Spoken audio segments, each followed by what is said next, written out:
एक बड़े जंगल में एक घना बांस का झुंड था।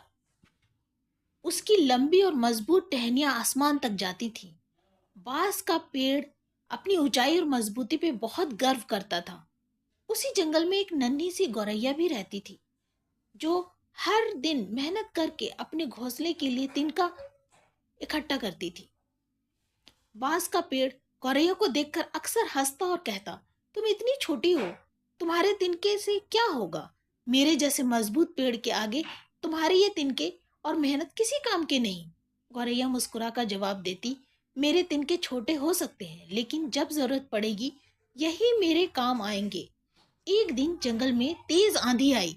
हवा इतनी जोर से चल रही थी कि बड़े बड़े पेड़ टूटने लगे। बांस का पेड़ भी हवा का सामना नहीं कर पाया और उसकी कई टहनियां टूट गई। तेज हवा से बांस का झुंड को हिलाकर रख दिया। वहीं दूसरी ओर गौरैया अपने छोटे से घोंसले में बैठी रही। उसने अपने घोंसले को इतनी मजबूती से बनाया था कि आंधी उसे नुकसान नहीं पहुंचा सकी। जब तूफान शांत हुआ तो बांस का पेड़ टूटे हुए टहनियों को देखकर दुखी हो गया। उसने गौरैया से कहा, मैंने हमेशा तुम्हारे छोटे तिनकों का मजाक उड़ाया, लेकिन आज मैंने देखा कि तुम्हारी मेहनत और समझदारी ने तुम्हें बचा लिया।